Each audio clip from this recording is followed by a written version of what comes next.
The gallery lights cast harsh shadows across my photographs, each image a silent accusation of everything my family refused to see. I adjusted the final piece, a stark black and white portrait of abandonment captured in an empty playground swing moving in the wind. Perfect metaphor for my life, really. They're not coming, are they? Sophie's voice carried across the empty exhibition space. My best friend already knew the answer, but she needed me to say it. I checked my phone again. No missed calls, no messages, just a 2-word text from Mom sent hours ago. Meeting running late. Of course not, I said, pocketing the phone. Mother dearest has an important case, and Dad's probably saving someone's life, or maybe they're both at Ryan's latest tech launch, or Evan's real estate thing. Take your pick. Sophie squeezed my shoulder. Millie, you've worked too hard to let them ruin this. The Times critic is coming. This could be huge for you. I'm Millie Thompson, eldest child, and perpetual disappointment to my high-achieving family. Tonight was supposed to be different. My first solo exhibition, the culmination of years of struggle and determination. I'd even named it Family Portraits, a not-so-subtle dig at the people who should have been here. The gallery door chimed. My heart jumped, but it was just Jake, my boyfriend, carrying a bouquet of wildflowers. His musician's salary couldn't afford roses, but these meant more anyway. He took one look at my face and knew. They're assholes, he said simply, handing me the flowers. Language, dear, came a familiar voice. Grandma Rose appeared behind him, her silver hair immaculate as always. Though in this case, I agree with the sentiment. Grandma, you shouldn't have come all this way. Nonsense, I wouldn't miss my granddaughter's triumph. She surveyed the room with sharp eyes. Though I see your parents are maintaining their perfect record of absence. The first guests started arriving. Critics, gallery owners, local artists, all the right people. I plastered on my professional smile and played hostess, but every time the door opened, I couldn't help looking. Hoping. An hour in, my phone buzzed. A text from Ryan. Sorry, sis, Mom and Dad are at my investor meeting. Huge deal. You understand, right? I did understand. I understood perfectly. The critic from the Times praised my raw emotional honesty and unflinching examination of familial disconnect. If he only knew. As the evening wound down, Grandma Rose pulled me aside. There's something you should know, dear.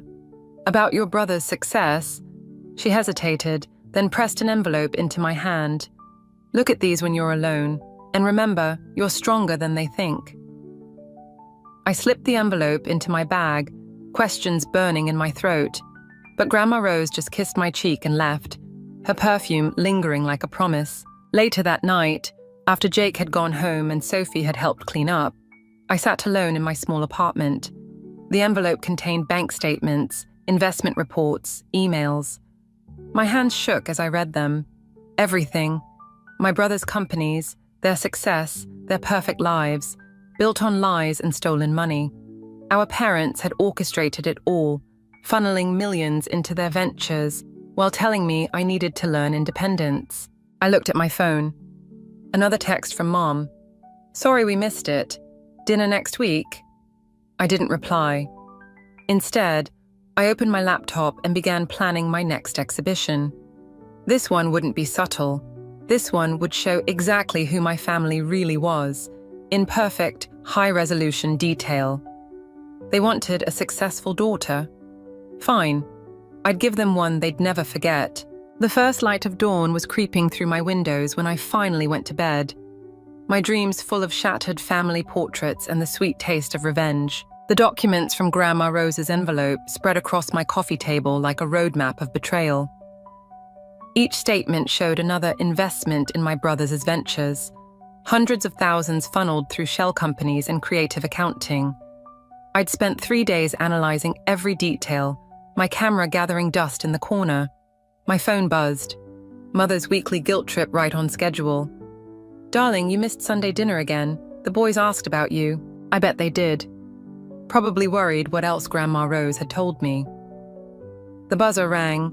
Jake right on time with coffee and his usual optimism. Got your favorite, he said, setting down 2 cups. He glanced at the papers. Still digging. Look at this, I said, holding up a document. $2 million to Ryan's tech startup through a holding company. Same day Mom told me they couldn't help with my gallery rent because they were teaching me financial responsibility. Jake settled beside me, his guitar-calloused fingers brushing mine. What are you going to do? Before I could answer, my phone lit up with a text from Evan. Big family announcement tonight. Mom insists you come. No excuses. Perfect timing, I muttered, showing Jake the message. You're not actually going, are you? I started gathering the documents. Oh, I'm going, with my camera. The Thompson family estate loomed like a modern fortress, all glass and sharp angles. Mother's Mercedes and father's Audi sat in their usual spots, alongside Ryan's Tesla and Evan's Range Rover. My beat-up Volkswagen looked like a stray dog that had wandered into a purebred show. Inside, the usual performance was in full swing. Mother holding court in her designer dress, father checking his phone for surgical consults, the Golden Boys commanding attention like twin conductors of an orchestra. Millie, Evan's voice carried that familiar false warmth, finally decided to grace us with your presence.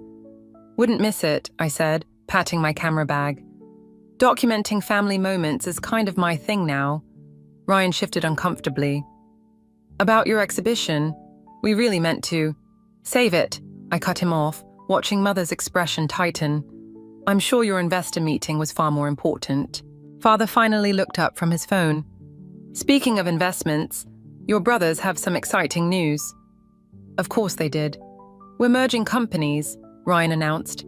Tech meets real estate, revolutionary concept. With a significant investment from Mom and Dad, Evan added, beaming. I couldn't help myself. Through Cayman Holdings Limited, or are you using the Singapore Shell Company this time? The room went silent. Mother's wine glass froze halfway to her lips. What exactly are you implying? Father's voice had that dangerous edge he used with difficult patience. I pulled out my camera, snapping a quick shot of their faces. Just documenting the moment, for my next exhibition. I'm thinking of calling it Family Finances. Has a nice ring to it. That's enough, Mother snapped. If you're just here to cause trouble. Trouble? I laughed, the sound sharp as broken glass. Like the trouble of falsifying investment documents, or the trouble of systematic financial manipulation to keep your eldest child dependent while funneling millions to your precious sons. Ryan stood up. You don't understand. Oh, I understand perfectly. I took another photo, capturing his panic. The question is, will your investors understand when they see the evidence? Evidence? Father's voice wavered slightly. I pulled out my phone, scrolling through the documents. Amazing what a determined photographer can capture. Every transaction, every shell company, every lie. I looked directly at Mother. How do you think your law firm will react to this kind of creative accounting? You wouldn't dare, she whispered. Watch me. I stood up, gathering my things. Consider this your warning shot. There's more where this came from, and I'm done being the family disappointment. As I walked out, Evan called after me. Millie, wait, we can explain. I turned back one last time, raising my camera. Click. The perfect shot of a family facade cracking under pressure. In my car, hands shaking, I called Jake. How'd it go? He asked. They know, I said, starting the engine. And this is just the beginning. Be careful, he warned. Wounded animals are the most dangerous. I smiled, thinking of the photos I'd just taken. Good thing I've got plenty of evidence to protect myself. And this time, I'm the one calling the shots. Grandma Rose's hands trembled as she laid out more documents on her antique dining table. Your mother thought I was too old to understand modern banking, she said, sliding another folder toward me. She forgot I managed your grandfather's investment firm for 30 years after his death. The morning sun through her bay windows cast shadows across photographs of my brother's groundbreaking ceremonies, press conferences, product launches, all carefully orchestrated lies. There's something else. Grandma Rose said, her voice dropping. She pulled out a weathered envelope. Your college fund. The one they claimed was lost in bad investments. My throat tightened. What about it? It wasn't lost. They transferred it to Ryan's first startup. Every penny. The room spun slightly. Those years of working 3 jobs between classes, eating ramen, selling my first camera to make rent, all while they had my money. My phone buzzed. Ryan, we need to talk, alone. They're scared, Grandma Rose observed, watching my face. Good. I met Ryan at his favorite overpriced cafe, where he'd already claimed the most private corner table. His usual confidence had cracked, revealing something I rarely saw. Fear. Whatever you're planning, he said, you need to stop. Or what? You'll tell Mom and Dad? Pretty sure they already know. He leaned forward, voice low. You don't understand what's at stake. It's not just about the money. Then enlighten me. The merger. It's not what we're telling people. We're in trouble, Millie. Deep trouble. If this goes public, you mean if your fraud goes public? It's not that simple. His fist hit the table, making heads turn. He lowered his voice again. Evan's real estate deals, my tech contracts, they're all connected. If one falls, everything falls, I finished, including Mom and Dad. He nodded miserably. They mortgaged everything to keep us afloat. The house, their retirement, everything. And whose fault is that? The words came out sharp as broken glass. They chose their golden boys. Now they can watch them fall.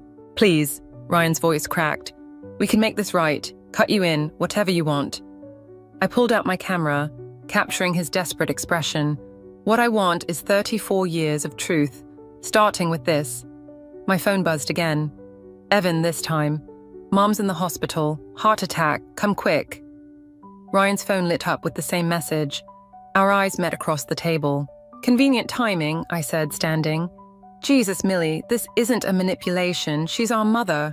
At the hospital, Father paced the waiting room in his surgical scrubs. For once, not the one in control. Evan huddled with his wife in the corner. The perfect family portrait, cracking at the edges. She was reviewing some financial documents, Father said, his voice hollow, then collapsed in her office. I felt the weight of my camera bag heavy with evidence. What documents? His eyes met mine, understanding dawning. You're really going to do this? Destroy everything we built? You mean everything you built for them? I nodded toward my brothers. Well, teaching me about financial responsibility with money you stole from me. We did what we thought was best. Best for who? A doctor emerged and everyone tensed. She's stable, he announced, but needs rest, no stress. You hear that, Millie? Evan said. No stress, back off. I pulled out my phone, scrolling through the documents. Funny how stress works. Like the stress of working through college because your college fund mysteriously vanished. Or the stress of watching your younger brothers get millions while you can barely make rent. This isn't the time, Father warned. It never is. I headed for the door, then turned back. Oh, and Dad, you might want to check Mother's office. I sent copies of everything to her partners at the firm. Let's see how her heart handles that. In the parking lot, I called Jake. How bad? He asked. Mother's playing the heart attack card, but I found out about my college fund. A pause. What are you going to do? I watched through the hospital windows as my family huddled together, excluding me even now. I'm going to finish what they started. It's time everyone saw the real Thompson family portrait. Be careful, Jake said. You're playing with fire. Good thing I've got plenty of evidence to fireproof myself with. I started my car. And Jake, thank you for being on my side. Always, he said softly. Just make sure this revenge doesn't burn you too. But as I drove away from the hospital, I knew it was too late for warnings. The fire was already burning, and I intended to watch it all go up in flames. The gallery buzzed with anticipation as I hung the final piece, a massive photograph of my brother's merger announcement, overlaid with transparent copies of their fraudulent financial documents. Art meets evidence, the perfect centerpiece for my new exhibition, Family Values. Sophie touched my arm. Channel 8 is here, and the business journal. Right on schedule. I adjusted the lighting, making sure every detail was visible, every lie exposed. My phone vibrated. Evan. I let it go to voicemail, like I had with the previous 12 calls from my family. The exhibition opening was in 30 minutes. Let them see it with everyone else. Jake appeared with coffee, his face tight with concern. Security's in place. Your family won't be able to shut this down. They can try. I checked my watch. Where's Grandma Rose? Here, darling. She emerged from the crowd, elegant as always. Though I'm afraid we have company. Mother's legal team filed in, led by her senior partner, Harrison Wells. All tailored suits and predatory smiles. Miss Thompson, Harrison approached, brandishing papers. We have a cease and desist order. I took a photo of him holding the documents. Perfect for the collection. On what grounds? Defamation, invasion of privacy, corporate espionage. Truth is an absolute defense against defamation, I quoted, remembering Mother's frequent boast. And everything here is true, isn't it, Harrison? Including the documents showing how your firm helped cover up their fraud. His smile faltered. Behind him, several reporters perked up, scenting blood. You're making a mistake, he warned quietly. Your mother is still recovering from her convenient heart attack. Funny how that happened right when... Millie, Ryan's voice cut through the crowd. He stood with Evan at the gallery entrance, both looking exhausted. Please, don't do this. I raised my camera. Click. Too late. The exhibition opened. Crowds moved through the space, murmuring at the evidence displayed alongside artistic photographs capturing years of familial manipulation. Financial documents became abstract patterns. Bank statements transformed into damning poetry. A reporter approached. Miss Thompson, these allegations against Thompson Technologies and Evans Development are all supported by documentation, I finished, pointing to the wall of evidence, including proof that they stole my college fund to launch their first ventures. More reporters gathered. Questions flew, cameras flashed. Then Father arrived, looking older than I'd ever seen him. You've made your point, he said quietly. Name your price. I laughed. My price? You think this is about money? Then what do you want? The truth, all of it, starting with why. A commotion at the entrance interrupted us. Mother stormed in, ignoring her doctor's orders, face flushed with fury or exertion, or both. You ungrateful, she started, then clutched her chest. Father rushed to her side, but she waved him off, straightening. If you think this little stunt will what? I challenged. Expose how you built your precious sons' careers by stealing from me. Show everyone the real Thompson family values. We gave you everything, she exploded. We taught you independence while they what? Needed coddling, millions in secret funding, my money. The gallery had gone silent, everyone watching our family implode in real time. Phones recorded. Reporters scribbled. You don't understand, Mother said, her voice breaking. We had to protect them. They're not like you, they're not strong enough to... She stopped, realizing what she'd admitted. In front of everyone, Ryan and Evan stared at her, their perfect world cracking. I raised my camera one last time, capturing the moment their golden pedestals crumbled. Thank you, Mother. That's exactly what I needed. As security escorted my family out, Jake squeezed my hand. You okay? I watched the reporters swarm, the social media posts multiply, my family's carefully constructed facade dissolving in real time. No, I admitted, but I will be.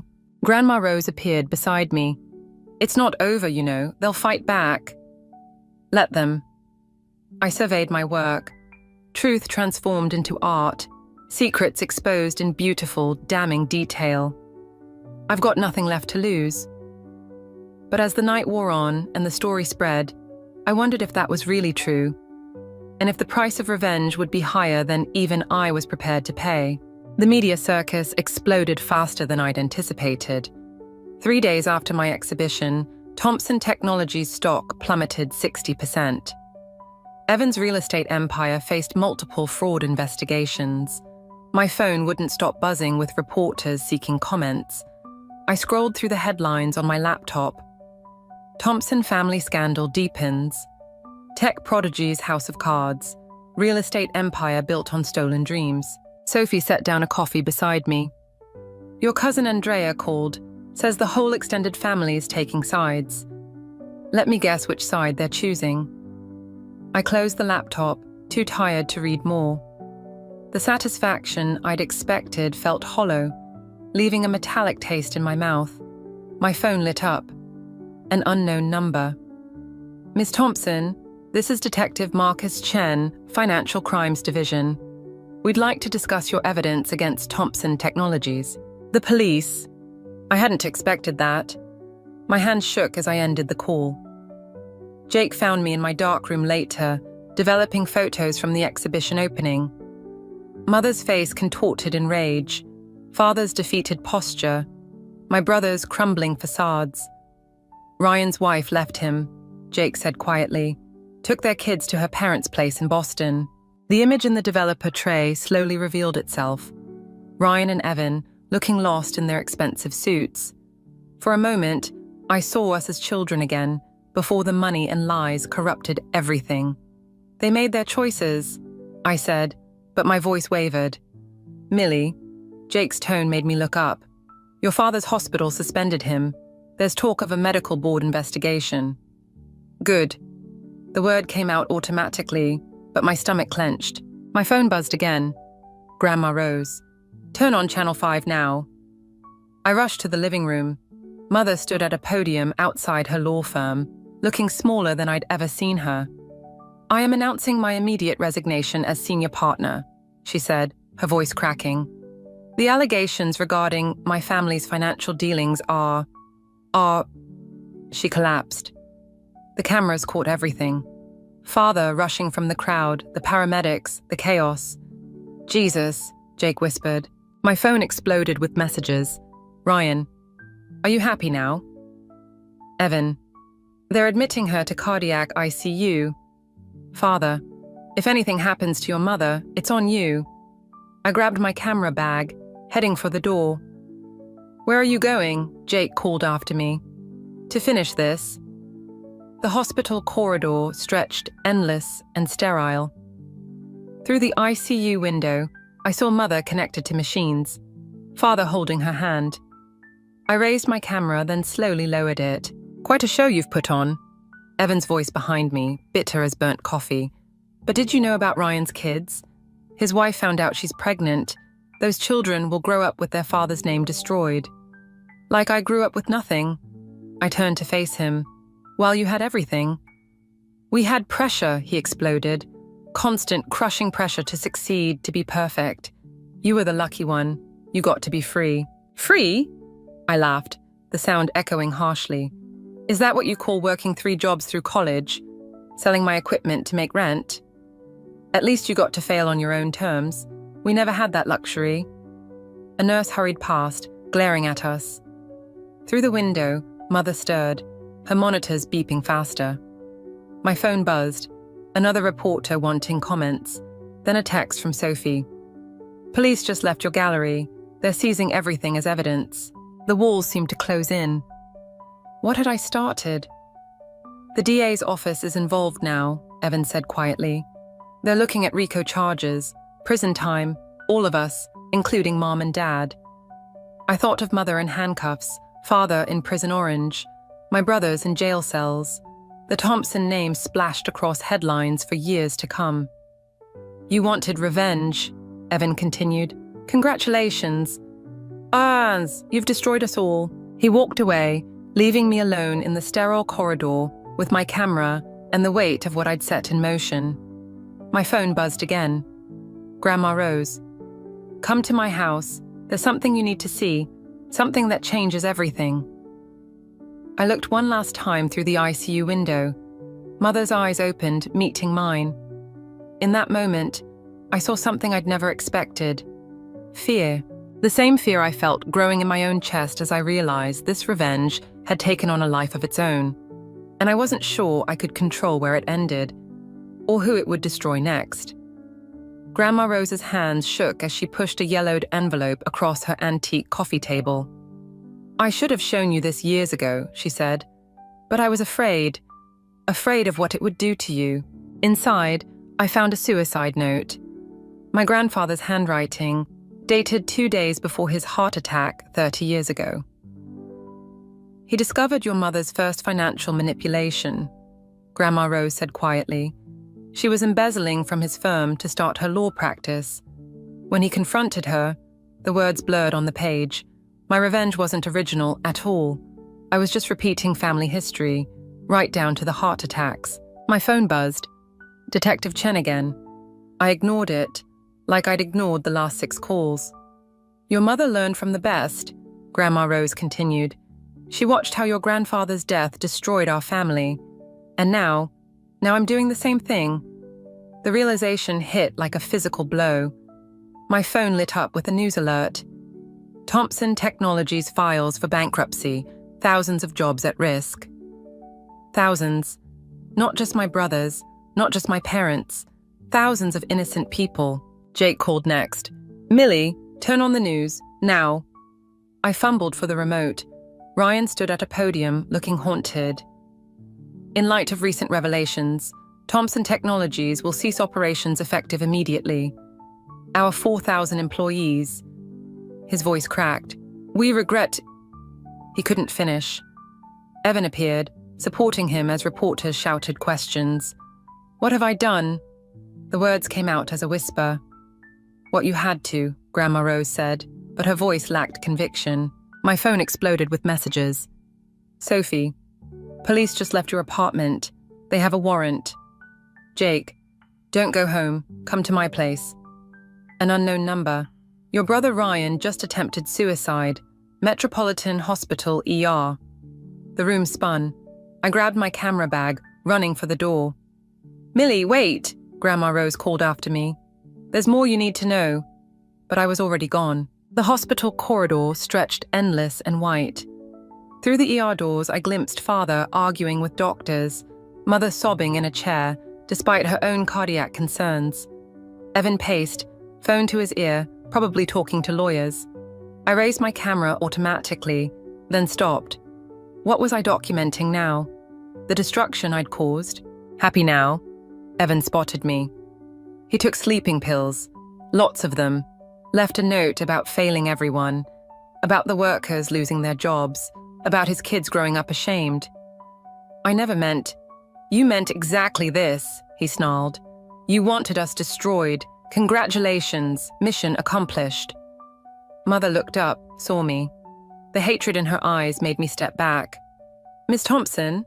Detective Chen appeared beside me. "You need to come with us, now." "What's happening?" "We have evidence suggesting you manipulated some of the financial documents in your exhibition, created false narratives for revenge." "That's impossible. I have proof." "Your proof has been compromised. Your grandmother's testimony." "What?" "She provided evidence that she helped you fabricate documents to destroy your family's reputation. She's already given her statement." The floor seemed to tilt. Grandma Rose had betrayed me?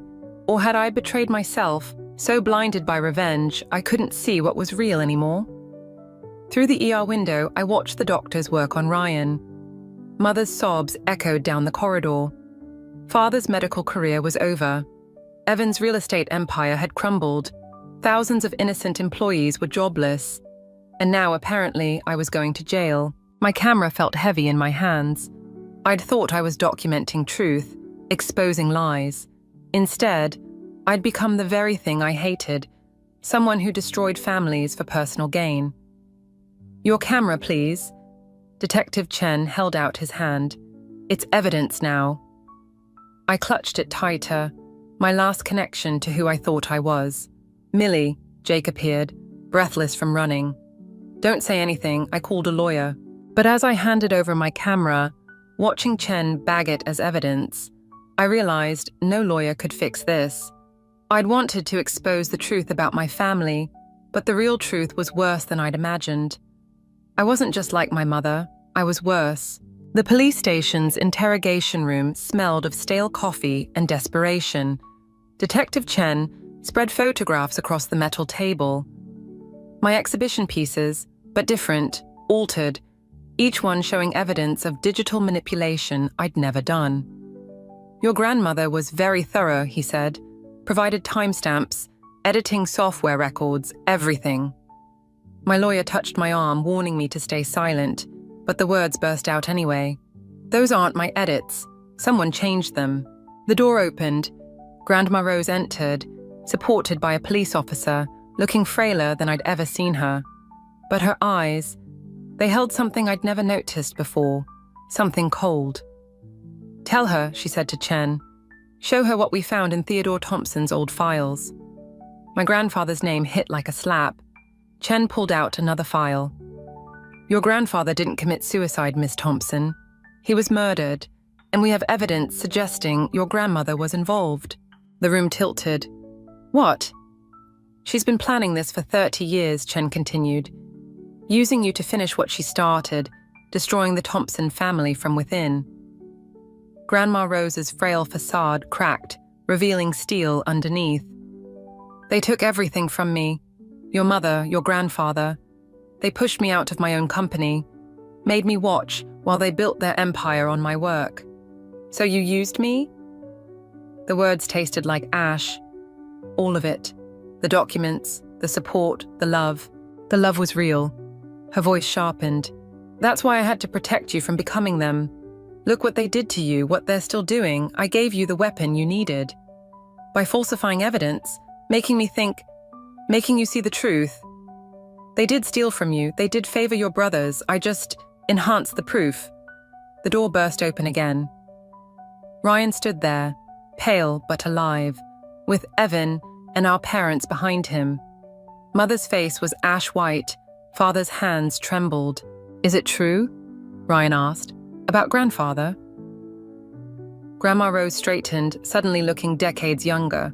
He chose your mother over me, his own wife, gave her control of everything we'd built together.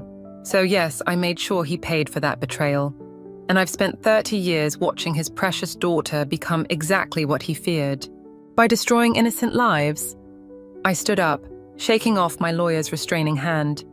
Those workers, Ryan's children, everyone hurt by what I did, what you made me do. I didn't make you do anything. Her smile was terrible. I just gave you the match. You chose to light the fire. Enough. Mother's voice cracked like a whip. You wanted to destroy me? Fine. But using my daughter, making her into your weapon, like you used your sons, Grandma Rose countered. We're not so different, Lily. We both sacrifice family for revenge. The truth hit me then, looking between these two women. I was becoming both of them. Mother's ruthless ambition, Grandma Rose's calculating revenge. The perfect blend of the worst parts of my family legacy. Detective, I said quietly, I'd like to make a statement about everything, the real evidence, the false documents, all of it. Millie, don't, Grandma Rose started. You taught me about truth, Grandma. Through the lens, remember? So let's show everyone the whole picture. I looked at my family. Mother's tears, father's shame, my brother's broken dreams. Then at Grandma Rose, who'd orchestrated it all through me. I'm not choosing sides, I said. I'm choosing truth. The real truth, not your versions of it. And whatever consequences come with that. You'll lose everything, Grandma Rose warned. I thought of Jake waiting outside, of Sophie's unwavering support, of the person I wanted to be versus the weapon I'd become. No, I said, I'm finally finding myself. Detective Chen pushed a recorder forward. Behind him, my family waited, broken but present. Maybe that was the first truth we all needed to face. We were damaged, but we were still here. I took a deep breath and began to speak, letting the real story emerge through the wreckage of all our carefully constructed lies. It wasn't the revenge story Grandma Rose wanted, or the success story Mother dreamed of. It was messier, harder, more honest. It was mine. The courthouse steps felt colder than they should in spring. I adjusted my camera, capturing the morning light as it hit the bronze Lady Justice above the entrance. My last professional photo for a while. The plea deal ensured that. Jake squeezed my hand as we watched Grandma Rose emerge in handcuffs. She looked smaller now, diminished, but her eyes still held that steel when they met mine. The officers helped her into the police car, and just like that, 30 years of calculated revenge ended with a quiet click of car doors. My phone buzzed. Ryan. They're starting the Employee Relief Fund today. Could use your help with the documentation. It wasn't forgiveness, not yet, but it was something. Inside the courthouse, Mother waited with her own lawyers. The sight of her made my chest tight, but I forced myself to approach. The restitution payments are set up, I said, handing her a folder. Everything I earned from the exhibition plus my savings. It won't fix everything, but... Keep it. She looked older, grayer, but somehow more real than she'd ever been. Use it to rebuild your gallery. The right way this time. Mother, I've spent too many years trying to control my children's lives. She smoothed her jacket, a lawyer's habit. Look where that got us. Through the window, we watched Grandma Rose's police car pull away. 3 generations of Thompson women, each thinking we knew best, each leaving destruction in our wake. She loved you, you know, Mother said quietly. That wasn't a lie. Just like I loved your brothers, and you, even if I showed it wrong. The words hung between us, fragile as camera film. Father and my brothers waited in the corridor, all of us broken in different ways. Evan's real estate empire had crumbled, but he'd started over with a small local firm. Ryan was rebuilding too, focusing on ethical tech investments. Their perfect facades had shattered, revealing something more human underneath. The detective returned this. Father held out my camera, said they don't need it as evidence anymore. I took it, feeling its familiar weight. Through this lens, I tried to expose truth, then twisted it, then finally found it in the wreckage of all our lies. I have something to show you, I said. In my new studio, Annie, but mine, I unveiled the prints I'd been working on. Simple family portraits, Mother's tired smile, Father's worried hands, Ryan's quiet strength as he rebuilt, Evan's humble determination. No manipulation, no agenda, just truth. It's called reconstruction, I explained, if you'll let me show it. They studied the images, seeing themselves through my lens. Not as the perfect family we'd pretended to be, or the monsters we'd become, but as something in between, something real. When's the opening? Ryan asked. You don't have to. We want to, Evan said. This time, we'll be there. Jake appeared in the doorway, guitar case in hand. Ready for rehearsal? I nodded, gathering my camera. My family watched, uncertain of their place in this new reality. Sunday dinner, Mother said suddenly. If you want, both of you. Jake and I exchanged glances. We'll think about it. Outside, spring sunlight caught the edge of my lens, creating prisms. Through it, I saw my family emerging from the studio, damaged, healing, trying. Not perfect, not ruined, just human. You okay? Jake asked as we walked to his gig. I thought of Grandma Rose, of Mother, of the legacy of revenge and control I'd almost continued. Of the difference between exposing truth and creating it. No, I admitted, but I'm getting there. I raised my camera one last time, capturing this moment, not for an exhibition or revenge, but for myself. The light, the shadows, the complex truth of family and forgiveness. The shutter clicked, and I let it tell its own story.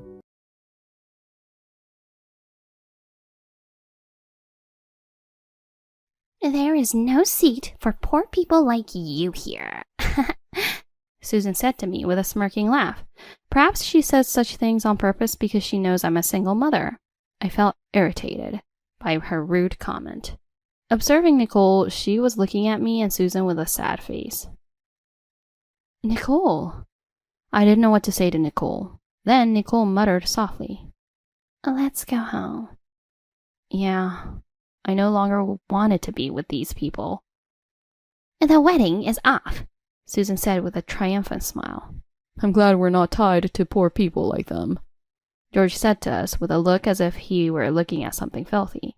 I glared at them and declared, "Just so you know, you'll regret this."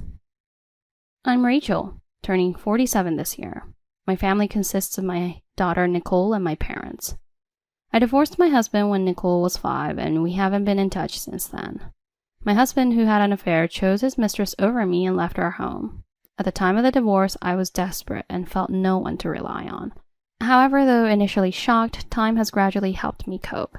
Now I am happy to have Nicole all to myself, and I even feel pity for her father, who missed out on watching her grow up. Frankly, life was tough when I first became a single mother. I had left my parents' home almost as if I were running away to marry my husband. My parents had always been against our marriage. Perhaps they had seen through my husband's true nature and predicted such an outcome. Since I had cut ties when I left home, I couldn't just go back to my parents after the divorce. Thus, I had no choice but to strive as a single mother raising Nicole. I had been a housewife until then, so I started applying for jobs I thought I could handle, even though I had never worked in a company before. However, finding a job was tough, and I often didn't even make it past the document screening stage. Amidst my growing desperation, I finally landed a job as a supermarket cashier, albeit as a part-timer, not a full-time employee. During the day, I left Nicole at daycare and went to work, but that alone wasn't enough, so I also did piecework at home, sticking labels on products. Each piece paid only a few cents, but I kept at it late into the night. Though every month was a struggle, we have managed to get by so far. However, after 2 years of living like this, it all came to an end one day when Nicole came home crying. "What happened, Nicole?" When I asked Nicole who was crying, she replied in a voice as if whispering, "My friend said they won't play with someone who wears the same clothes every day." Oh, that's terrible. Hearing that Nicole had been told such things by her school friends was a shock to me. True, I often dressed Nicole in the same clothes, though I washed them to keep them clean. I simply couldn't afford new clothes. It was all I could do to prepare meals for us every day, let alone buy unnecessary items like clothes and toys. As I was thinking of comforting words, Nicole burst into loud sobs. "Why are we so poor? I'll be all alone at school like this." I'm sorry, Nicole. I apologized to Nicole. It was all my fault for making her suffer like this due to the divorce. It was time to end this life. I resolved to return to my parents' home. I took Nicole and headed to our familiar old home over the weekend. I had left under such bad terms. I wasn't sure if my parents would accept us, but I didn't want Nicole to be sad any longer. As I nervously rang the doorbell, my mother appeared, looking flustered. "Rachel, what have you been doing all this time? And who is this child?" With a worried look, my mother asked, and behind her was my father. I had expected him to be furious and drive me away, but contrary to my expectations, he had a calm expression. "Welcome back," my father said, tears welling up as he spoke to me. My mother also, moved to tears, began to cry. Seeing my parents like this, my eyes also teared up. "I'm home. I'm sorry for being so selfish all this time. I don't know if you can forgive me for coming back suddenly, but I want to live here with my daughter, Nicole." With tears streaming down my face, I apologized to my parents for everything that had happened and explained the whole situation. After that, I started living with Nicole at my parents' home. I quit my part-time job at the supermarket and joined my father's company, tackling unfamiliar tasks daily. There were many challenges, but with my parents' support, I grew into a competent employee. 18 years after returning home, Nicole, now a grown adult and working professional, gave me some surprising news. "I'm getting married. Can I introduce you to him soon?" So Nicole had found someone to marry. It was bittersweet to see her become independent, but more than anything, I was thrilled that she was happy. Her fiancé, Brian, was 3 years her senior.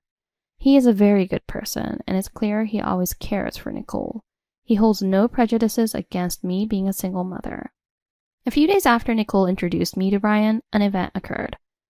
"Actually, Brian mentioned wanting to have dinner as a meet and greet for both families this Sunday. Is that okay?" It turns out Brian's father works until Saturday, so Sunday is the only day he can make time. I'm off work on Sundays too, so it fits perfectly. "I'm fine with it. Let's meet his parents."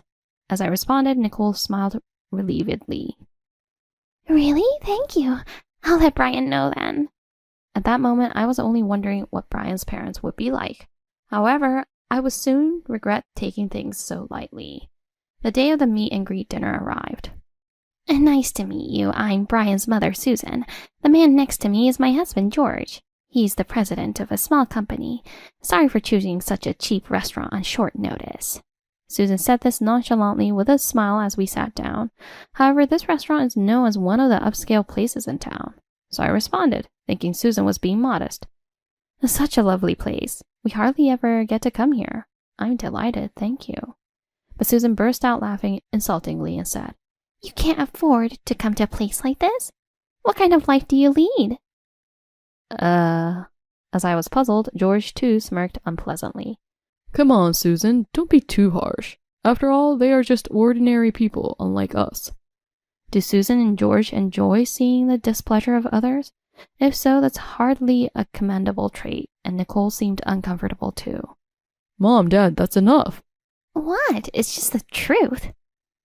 Brian scolded them, but Susan was unbothered. She even leaned back and inquired, So, is your husband working today? It must be tough having to work even on Sundays in a low-income family. It seems Susan and George are unaware that we are a single-parent family. Glancing at Nicole, she looked awkward. Brian didn't seem to care, just ignoring the comments. Nicole probably found it hard to bring up. I decided to honestly tell them about our family situation. I have no husband. I have raised Nicole on my own. My statement seemed unbelievable to Susan and George. What do you mean? You're a single mother? That means you're definitely poor. Brian, why didn't you say anything? Susan confronted Brian, but it seemed he didn't see our being a single-parent family as an issue. It doesn't really matter, does it? Nicole is wonderful, and her mother seems like a decent person. But when Brian responded, George clearly looked displeased and stood up noisily on purpose. I won't accept you marrying someone who's from a poor family, Brian. Come on, Susan, we're leaving. Yeah, what a waste of time. Susan and George said their piece and quickly left. Brian and Nicole apologized many times, but the bad taste remained. I made sure to exchange contact information with Brian in case we needed to talk. Despite all this, I wondered if Nicole and Brian could really get married without issues, but it seems Brian's resolve to marry Nicole was strong. Brian pleaded with his family and got permission for us to marry. What? How so? It turns out Brian had to persuade them repeatedly until they finally nodded. Still, Susan and George continued to staunchly oppose it. Ultimately, Brian even threatened to sever ties with them if they didn't allow him to marry Nicole. However, Brian is an only son. George, wanting Brian to inherit the company, naturally didn't want to lose his heir. Thus, they reluctantly approved of the marriage with Nicole.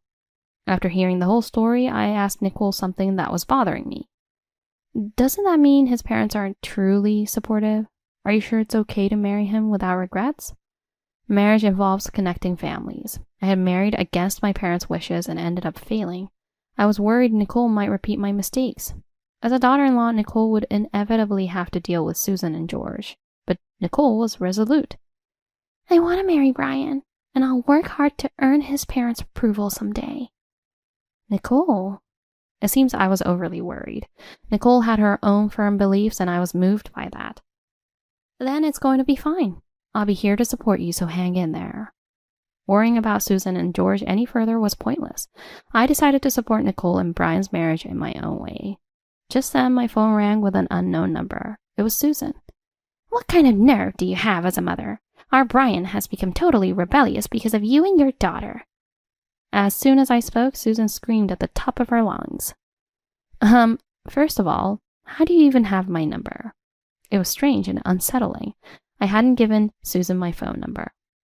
Then, as if it were nothing, Susan said, Oh, I just looked at Brian's phone. He usually doesn't lock it. Hearing Susan boast in a sticky voice made my head spin. It's unthinkable to tamper with someone's phone and invade their privacy, even if it's her son.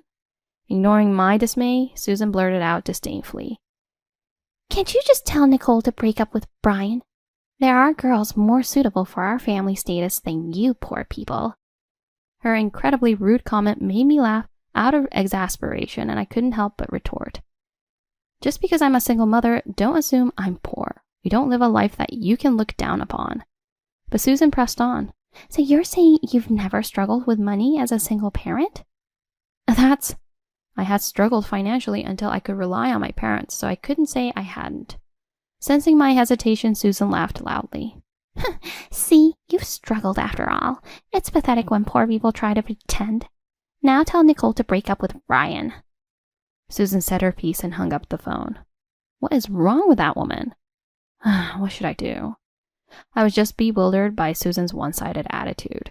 Since Susan had been insisting on opposing Nicole and Brian's marriage, I was seriously wondering whether it was right to send Nicole off to marry into such a family. While Susan and George vehemently opposed me and Nicole, they seemed to want to appear favorable to Brian, claiming, "We're not opposed to the marriage."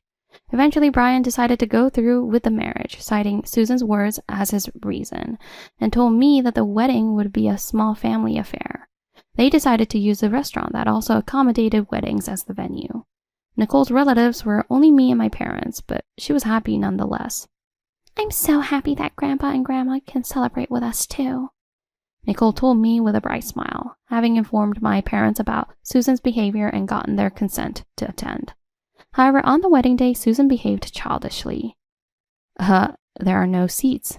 As my parents and I entered the venue, the groom's family side was already full, and there was no place for us to sit.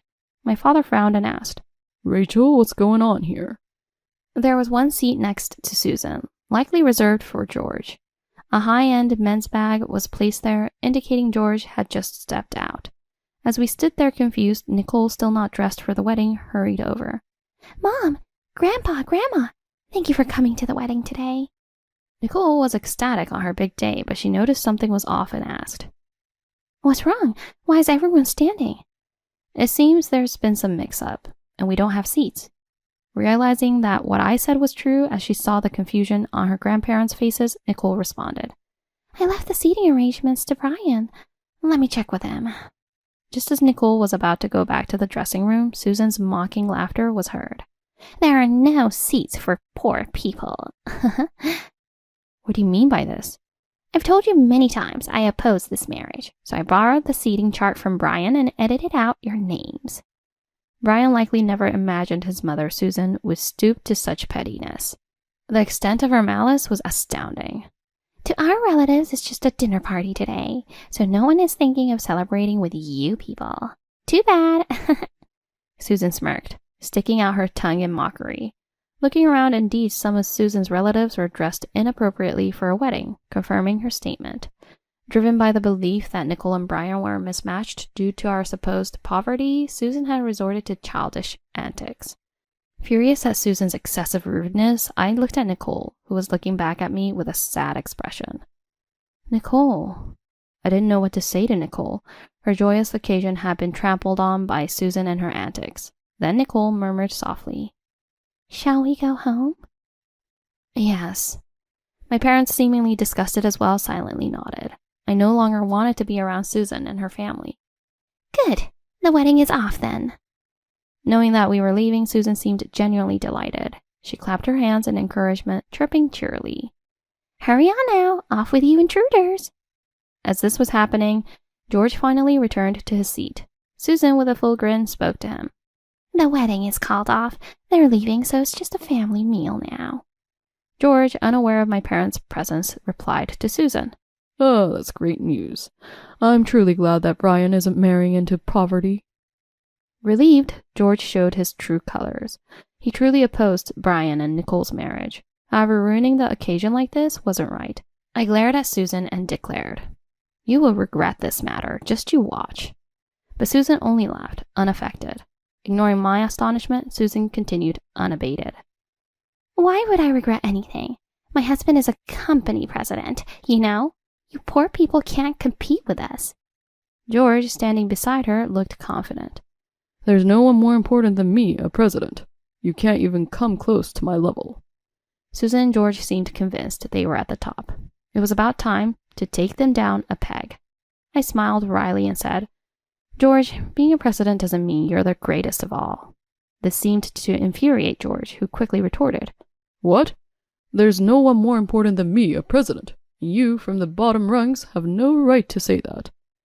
George glared at me, but I wasn't intimidated because I knew I had the strongest support right beside me. The next moment, my father calmly stepped forward. We are always grateful for your services. It seems you are quite upset, but has my daughter done something to offend you? As George grimaced bitterly and stared at my father, his face gradually paled. You are... Susan, confused by George's sudden change of demeanor, couldn't hide her irritation and asked sharply, "What's the matter, honey? Do you know this man?" George was left speechless, unable to answer Susan's question. Seizing the moment, I revealed to Susan, "My father is the chairman of E Automotive." Hearing E Automotive, Susan's face turned deathly pale. "E Automotive? Wait, isn't that one of our main clients?" Susan became completely flustered. My father observed Susan and George's reaction, then deliberately began to speak with a smile. We are indeed grateful to your subcontracting firm. Well, your company is just one among many we deal with. As my father implied the presence of numerous other companies they deal with, George's complexion worsened, likely realizing that a contract termination was imminent. My father then calmly spoke to George. I might have installed others as presidents, but Rachel here is a potential future president. Are you familiar with the phrase, "A frog in the well knows nothing of the ocean"? Gah! George groaned painfully at my father's sarcastic remark. My father continued, addressing George directly. Frankly, it won't be a problem for us to stop doing business with your company. After witnessing your behavior towards my daughter and granddaughter, I can't trust you or your wife's character, let alone your business. No, that can't be. If we lose E Automotive, our company's finished. After being sharply rebuked by my father, George began to beg on his knees, turning towards me. Susan, although shocked to see her husband begging on his knees, frantically tried to stop him. "Stop it right now. We have all our relatives here." Despite Susan's attempts to get him to stand up, George remained in his position, sweating profusely. The attention of all the relatives soon turned towards us. Please, I beg you, keep doing business with us. Desperate, George clung to my father, pleading. However, my father showed no signs of relenting. Frustrated, George turned to me. Can't you say something too? You're the future president, right?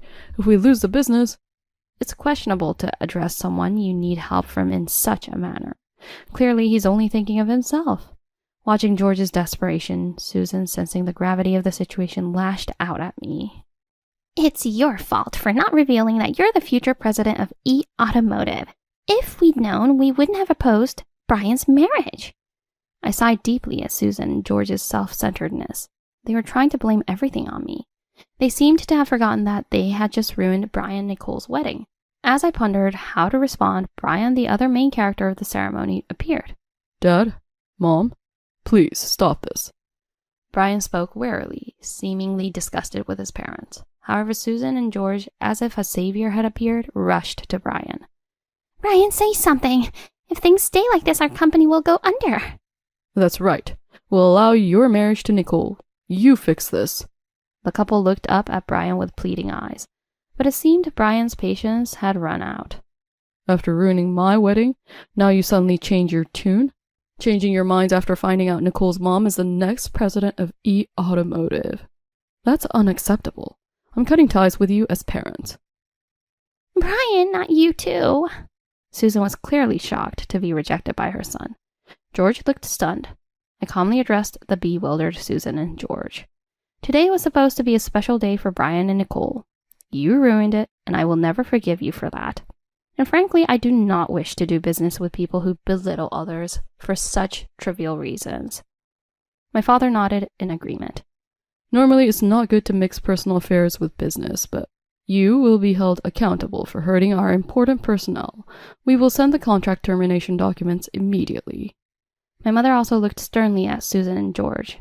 They had made an irreversible mistake, and we were determined to make them regret their actions. I turned to my family and Nicole. Let's go home. We need to discuss what to do next. Yes, let's. Leaving Susan and George frozen in the restaurant, we left. Both Susan and George seemed exhausted, but it was no concern of mine. Hell surely awaited them. When our business dealings ceased, George's company went bankrupt. I heard it had been barely surviving thanks to its dealing with E Automotive. George pleaded repeatedly to resume the business, but neither my father nor I had any intention of changing our minds. After the bankruptcy, George apparently disappeared, leaving Susan behind. It turns out George had personal debts that only grew larger after the bankruptcy. Abandoned by George, Susan also found herself in a dire situation. She called me repeatedly, too persistently, so I answered just once, but it left a bitter taste in my mouth. It's your fault our family fell apart. Brian has even cut ties with me. If you feel even a little sorry, lend me some money. $10,000 would be enough. For Susan, a virtual stranger, to ask me for a large sum of money showed how desperate she was. Brian has said about her, Mom was officially an officer at the company, but it was in name only. She's never done any actual work, and I doubt she'll start working now that she's alone. Susan probably won't try to earn her own income now or ever. But since Brian has cut ties with her, she is certainly none of my concern, and it's wrong to push her responsibilities onto others. I blocked Susan's number. I also advised Nicole to block Susan, just to be safe. Left to her own devices, Susan will probably self-destruct. 6 months have passed since then. We're now about to celebrate Nicole and Brian's wedding. Brian has completely cut off contact with Susan since then. Susan wept and clung to Brian, but it was a situation of her own making. Finally, we are able to redo the wedding. Only my parents and I attended. My father looked happily at Nicole, who wore a pure white dress and was made up more maturely than usual. It was truly moving. It's really wonderful that Nicole is my granddaughter. Rachel, thank you for letting me be part of Nicole's wedding. Dad. There was a time when I had left home and was estranged from my parents, but thanks to Nicole, we were able to mend our relationship. Without her, I might still be holding a grudge and not reconcile with them. For that, I am truly grateful to Nicole. Nicole stood beside Brian, smiling happily. Seeing her like that, I felt as if my parenting was completely accomplished, and a sense of fulfillment emerged. Nicole, congratulations on your wedding. She smiled and waved back. Soon I will take over my father's company and start learning more about management. Brian is also set to join our family business. Our company is a family business, and Brian may eventually succeed me. Brian might have a future role in leading the company, especially since Nicole may also be busy with childcare. Me, as the head of E-Automotive. Don't worry, Brian. I'm sure you can do it. As Nicole encouraged a modest Brian, I realized there was still so much ahead in my life. Becoming president will increase my responsibilities towards the employees. I must ensure that E-Automotive does not end on my watch. That's why I'm determined to keep moving forward without any regrets.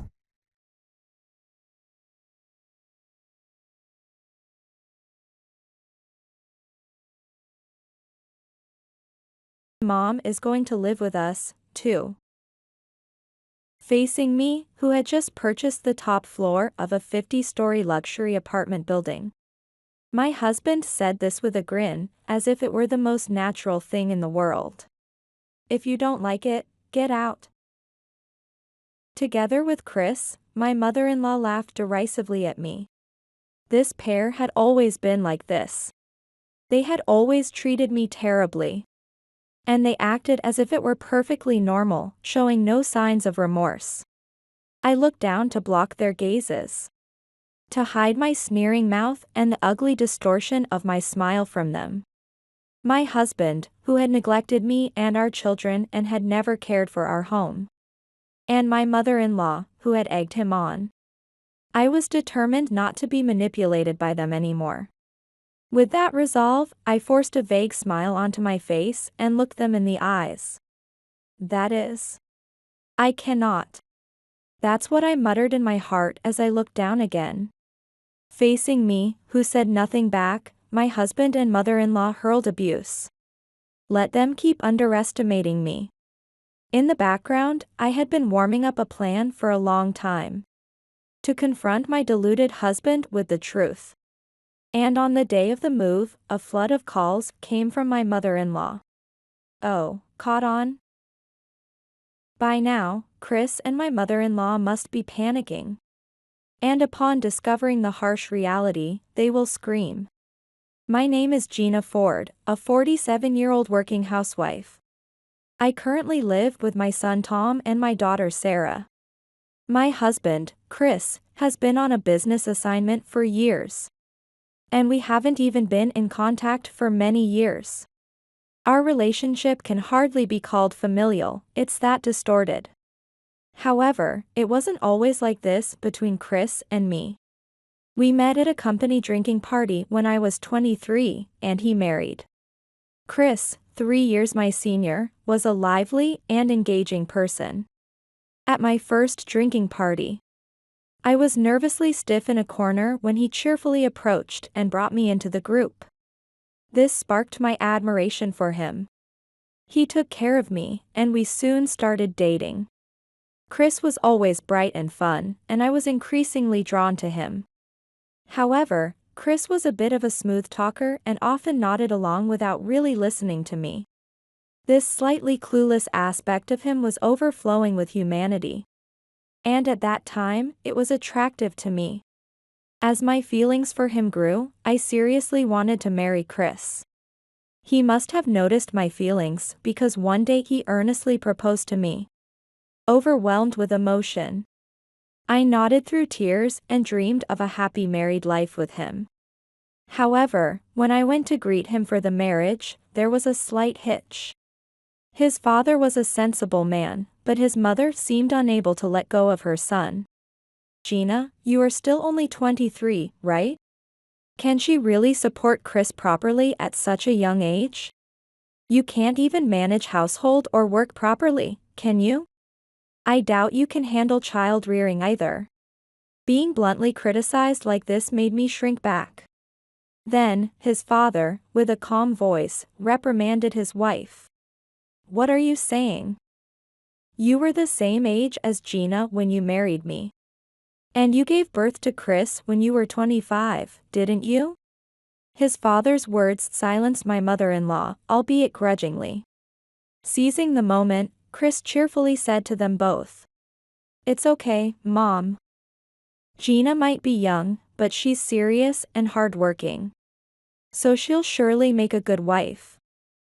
Right, Gina? You'll get along with Mom, won't you?"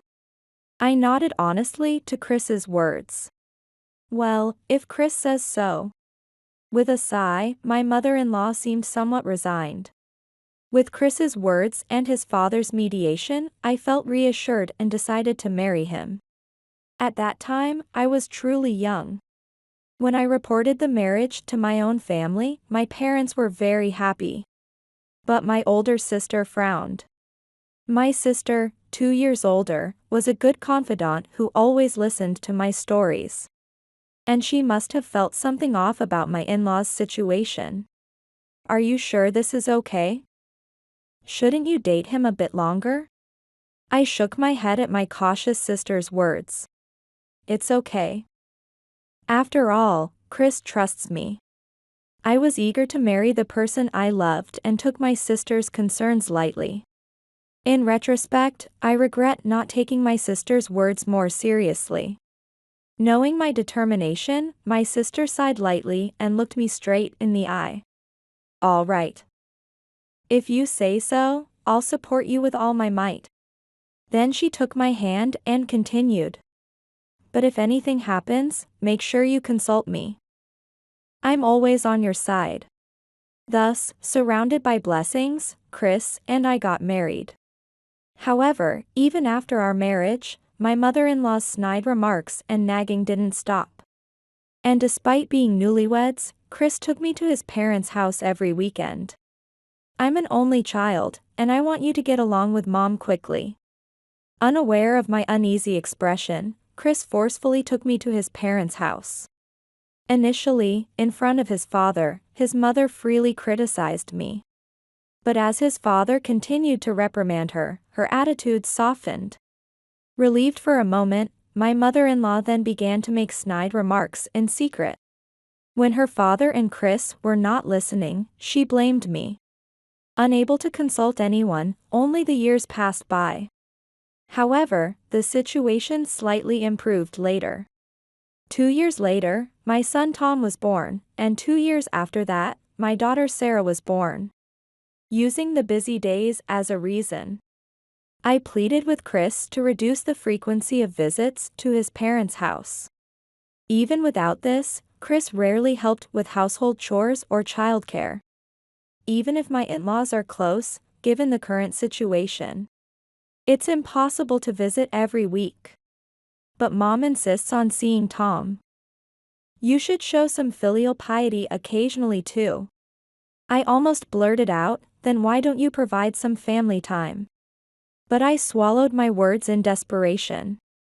Despite my daily hustle with childcare and housework, all that came out of Chris's mouth was about his mother. He kept saying she was lonely or concerned about Tom. I couldn't help but wonder, which family does he really care about? After getting married, I realized that Chris was excessively attentive to his mother. Probably because she doted on him excessively. And such doting by his mother was another headache for me. Yes, another reason I didn't want to go to my in-laws was not just my mother-in-law's snide remarks. While she doted unconditionally on her grandson Tom, she showed no interest in her granddaughter Sarah, treating her dismissively. However, she didn't express this by being sarcastic as she was with me. Instead, she maintained complete indifference.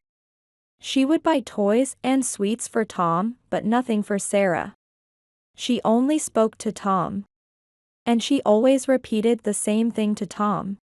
Tom, you are the heir of the Ford family. So you must listen well to what Grandma says. Each time, the young Tom would tilt his head and look up at me with a puzzled face.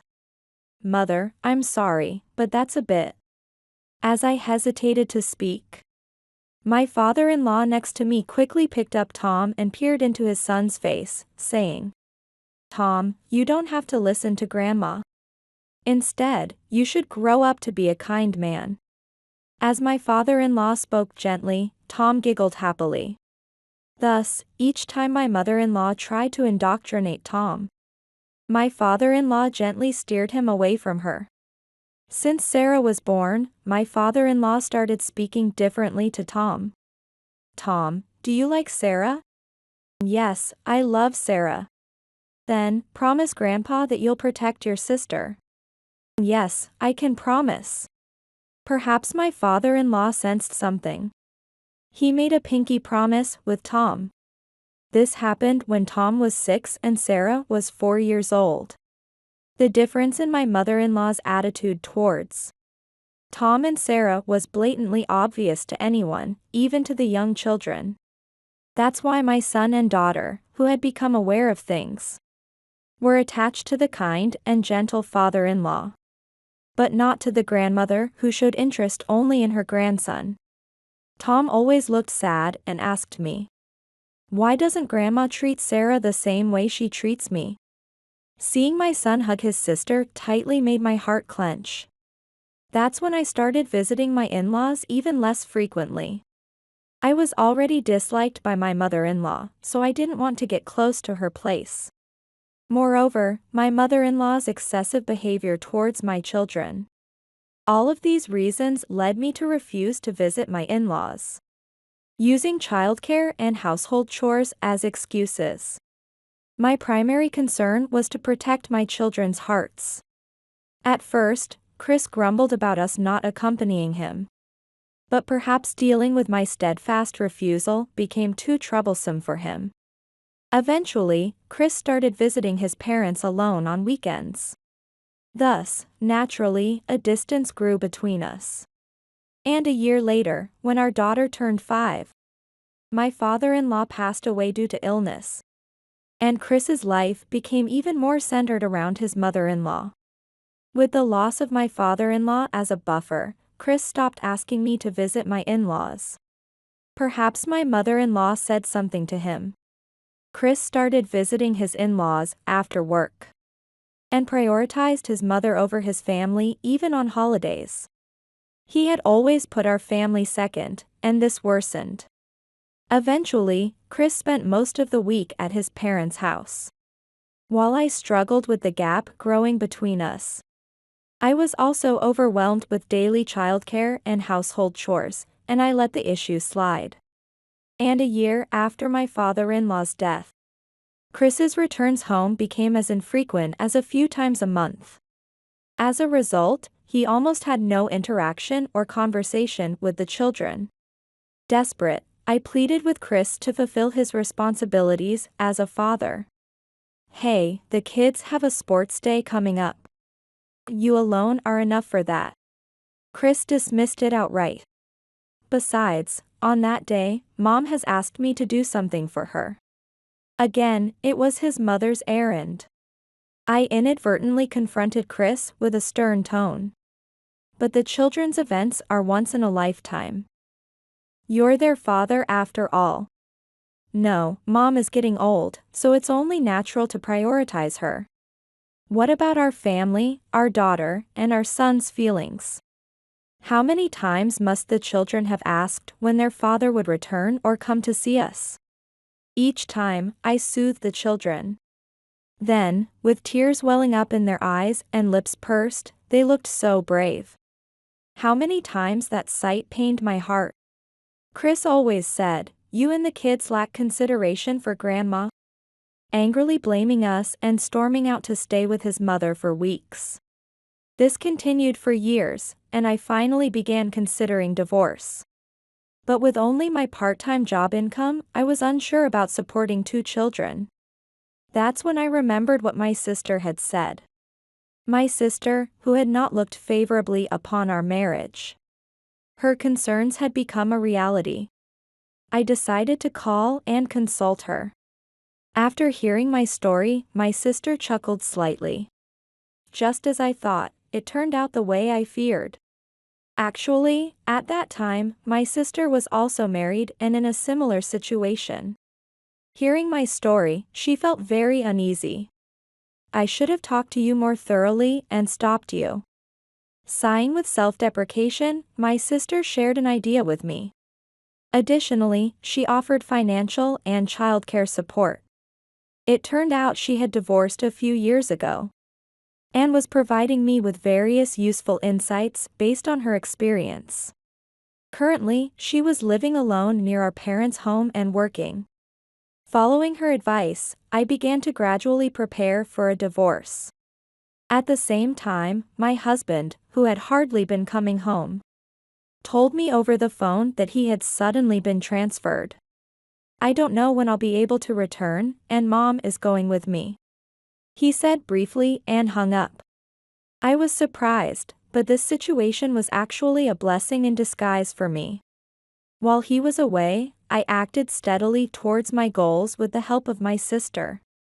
The idea my sister had shared was challenging, but it made each day fulfilling. Seeing this, my children stopped mentioning their father. Instead, they started to support me. Their encouragement gave me strength. 3 years later, I finally achieved my goal. By that time, the financial support from my husband had ceased. But I had successfully become a full-time employee in a certain industry and was supporting the family financially. Little by little, the preparations for divorce were coming together. During this time, the children grew up healthily. The years flew by with their entrance and graduation from elementary and middle school, and then high school and college entrance exams. Of course, I had contacted my husband multiple times, but he never returned from work to attend any of the children's school events. 14 years had passed since his transfer. By then, my son was working, and my daughter had reached adulthood. Suddenly, Chris returned home with his mother.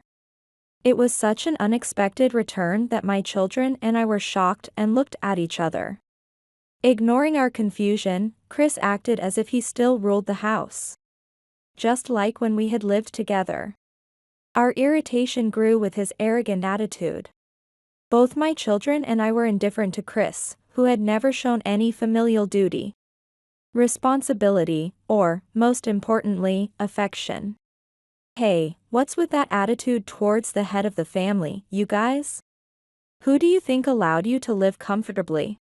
My son responded with a sardonic expression. Who? It was all thanks to Mom. What? There's no way a mere part-time housewife could support a family financially. Stop talking nonsense. Watching him rant, I suddenly questioned. Hey, why did you come back now? Chris answered arrogantly. Mom recently hurt her leg and became bedridden. She needs care. Nodding, my mother-in-law also agreed. Chris then told us about a more dreadful plan. We'll all live here together, and you and Sarah will take care of Mom. Facing his words as if it were a natural family obligation, we looked at each other. You've never acted like a father before, and now you're playing the family card? Exactly, we have our own lives. Besides, we're moving out to a new place. What? What are you talking about? You just need to listen to me. Faced with his selfish words, my children and I decided to mercilessly execute the plan we had prepared. Actually, you know the luxury apartment near the station? What? The 50-story one? Thinking he was caught, I continued without confirming or correcting. We decided to move there. I tried contacting you, but you never responded. What? Then, Mom and I will live with you in that house. As he said something absurd, his mother nodded vigorously next to him. You must be joking. Absolutely not. My children and I desperately refused to live together. But Chris and his mother wouldn't listen and were fully intent on moving into the tower mansion. Mom is going to live with us, too. Facing me, who had just purchased the top floor of a 50-story luxury apartment building. Chris said this with a grin, as if it were the most natural thing in the world. If you don't like it, get out. Together with Chris, my mother-in-law laughed derisively at me. This pair had always been like this. They had always treated me terribly. And they acted as if it were perfectly normal, showing no signs of remorse. I looked down to block their gazes. To hide my sneering mouth and the ugly distortion of my smile from them. My husband, who had neglected me and our children and had never cared for our home. And my mother-in-law, who had egged him on. I was determined not to be manipulated by them anymore. With that resolve, I forced a vague smile onto my face and looked them in the eyes. That is. I cannot. That's what I muttered in my heart as I looked down again. Facing me, who said nothing back, my husband and mother-in-law hurled abuse. Let them keep underestimating me. In the background, I had been warming up a plan for a long time. To confront my deluded husband with the truth. And upon discovering the harsh reality, they will scream. On the day Chris and his mother moved in, I had actually moved to a different single-family home with my children. Yes, moving to the luxury apartment was just a ruse. By now, Chris and my mother-in-law must be panicking. As evidence, my smartphone was flooded with calls from them. I answered the call from my mother-in-law in a deliberately relaxed tone. What's the meaning of this? Yeah. Why aren't you guys here? Oh, caught on? Then I confront my husband and mother-in-law with the harsh reality. The kids and I have already moved safely. Hearing this, my husband and mother-in-law scream. What do you mean? Explain this. They complain to me upon learning this. However, I rebuff them, pointing out that they were the ones who arbitrarily decided to live together. Moreover, I use the long period of separation as grounds to push for a divorce from my husband. I had decided on a divorce and consulted my sister, who introduced me to a lawyer specialized in divorce, and I had been consulting with him. I was fully prepared. My husband resisted. But when I informed him that the divorce could be granted based on our long separation, he finally agreed to the divorce. At the end, he spitefully said that he didn't care if a part-time housewife who bought a house without savings struggled. In my heart, I muttered that it was okay, because I was already working as a full-time employee. And then I hung up the phone. Yes, my husband, who had neglected our family for 14 years, didn't know that I had gone to nursing school and become a nurse. When I discussed divorce with my sister, she suggested that I could attend nursing school using a nursing scholarship, which doesn't require repayment if I work at the sponsoring hospital afterward. In fact, my sister had also become a nurse using this scholarship and was working. At that time, she told me that our hospital was hiring and suggested I apply for an interview. Gratefully, I took her advice, and that has brought me to where I am today. Also, my husband didn't know that our son had landed a job at a top-tier company. Our ability to move into a single-family home was thanks to my stable job and my son's high income, which significantly eased our financial situation. And the luxury apartment I bought for my husband and mother-in-law to live in wasn't a new building. It was a 60-year-old building past its warranty period, rumored to collapse immediately if there was an earthquake. That's why I was able to buy it for a song. My husband must be shocked by now, thinking he was going to live in a new luxury apartment near the station. But that was just a misunderstanding he had from listening to me. 3 months after divorcing my husband, he and my mother-in-law were brought into the hospital where I work. Afterward, they gave up living in the apartment due to suspicions of it being a defective building, and seemed to be living in a run-down apartment. My mother-in-law, who was frail and had poor health, worsened her condition by catching a cold due to living in a drafty apartment without proper preparation. My husband also caught the cold from her and was running a high fever. I was dumbfounded by their lack of planning but continued my work indifferently. Eventually, a woman who appeared to be my ex-husband's new girlfriend visited them. Apparently, he had started dating her after our divorce. The girlfriend, who had come to visit, seemed to have been fed lies by my husband, as she verbally attacked me while I was taking his temperature. "I've heard from Chris. You treated your mother-in-law terribly, didn't you? And you lied all along." While I continued my work, I firmly told her the truth. "I don't know what you heard from my ex-husband, but this man prioritized his mother over everything else for 14 years, and never contributed to our living expenses during that time." "What?" The woman was visibly shocked. My husband protested, claiming it couldn't be true. I pulled out a bankbook I always carried from a file and thrust it at my husband. He checked its contents and uttered in dismay, "It's true, but why?" Stunned, my husband seemed to realize something and went to his mother's private room. He then asked her loudly, "Mom, I always left the money management to you, right? What's this all about?" While surprised by her son's fierce demeanor, my mother-in-law turned red and trembled. I had once heard about my mother-in-law's lavish spending from my father-in-law when he was alive. That's why my father-in-law had always managed the money in their household. Likely, my mother-in-law had embezzled the money meant for us. Misunderstanding that she could spend freely, she must have squandered it. As I explained this calmly to the woman, she looked horrified and broke up with my ex-husband on the spot, then left the hospital room with loud footsteps. Watching her leave, my enraged husband cursed at his mother. "Everything is ruined because of you. What are you going to do about this? It's not my fault. What's wrong with using my child's money?" My mother-in-law threw a tantrum and cried out. Amid the chaos, I quietly stepped away from them. Later, during his hospital stay, my ex-husband persistently pleaded with me to start over.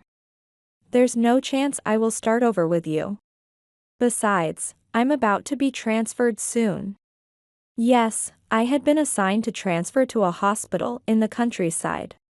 This place had too many bad memories. My children and I felt this way, so after discussing it among ourselves, we bought a house in the neighboring state to start a new life. 5 years later, My children received a call from their father that their grandmother had passed away. They hesitated to attend the funeral, but I encouraged them to say their last goodbyes.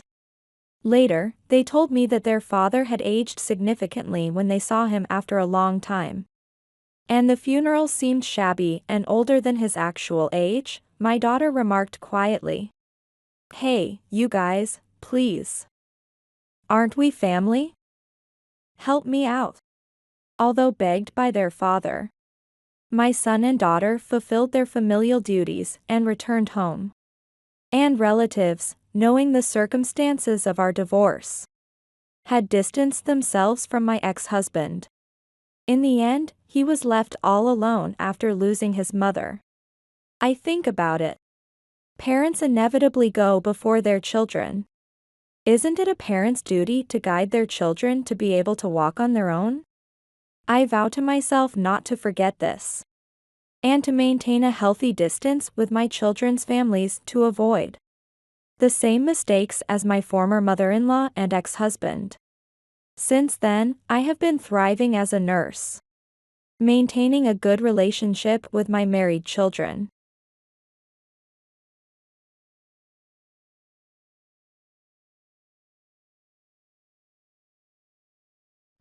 Emily, I have 2 things to say to you. I sold our house for $500,000 and bought a new one. Also, I filed for divorce, so today's goodbye. After 3 months hospital stay, I came home to find strangers living in my house. I called my husband, Michael, right away, and he laughed while telling me this unbelievable news later on. It was utterly chaotic, and although it would be shocking for anyone, I responded with surprising calmness. Can you even move out? You're about to be arrested by the police. Michael's laughter stopped abruptly over the phone, but it returned within 3 seconds. What are you talking about? Why should I be arrested? I heard you were hospitalized from an accident. Did you hit your head too hard? Maybe you should go back to the hospital and get your head checked. The one who needs his head checked is Michael. I knew he had a knack for doing dumb things. His arrest by the police was not a bluff, but a certainty. My husband had no idea what was coming when I was getting ready to strike back. A few days later, I called him out to discuss matters further. Parking my car a short distance from the meeting place, I took a deep breath before speaking. Michael, you can't just sell the house on your own, can you? You didn't consult me, did you? It's in my name, so there's no problem, right? The house is mine, so there's no need to consult you. No, it's in my name too, remember? It's a joint property, and you can't sell it without my consent.